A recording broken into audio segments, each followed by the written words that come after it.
SSC পরীক্ষার্থীদের জন্য একটি দিক নির্দেশনা। অনেক এসএসসি পরীক্ষার্থী আছে পরীক্ষার হলে ওএমআর শিট সঠিকভাবে পূরণ করতে পারে না, আর সঠিকভাবে পূরণ না করার কারণে পরীক্ষার রেজাল্টে অনেক জটিলতার সৃষ্টি হয়।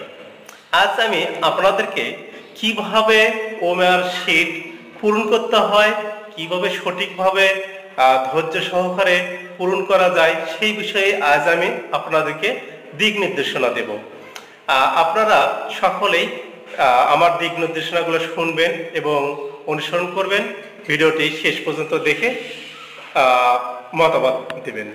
ওএমআর শিট পূরণ করার দিক নির্দেশনাগুলো মনোযোগ সহকারে দেখুন এবং শুনুন।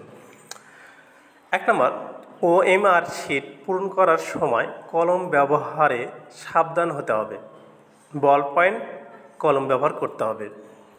2, ওএমআর শিটে যে অংশটুকু শিক্ষার্থীর জন্য সেখানে শুধু লিখতে হবে, বাকি অংশে কোনো চিহ্ন বা কোনো কিছু লেখা যাবে না। 3, রোল নাম্বার, রেজিস্ট্রেশন নম্বর, বিষয় কোড ও প্রশ্নের সেট ইত্যাদি বিষয়গুলো ভালোভাবে পূরণ করতে হবে, কোনো কাটাছাড়া করা যাবে না।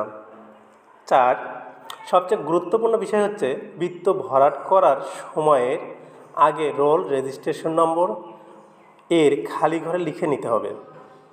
বারবার দেখতে হবে কোনো ভুল হয়েছে কি না। পরীক্ষার পেপার জমা দেওয়ার আগে একবার দেখে নিতে হবে।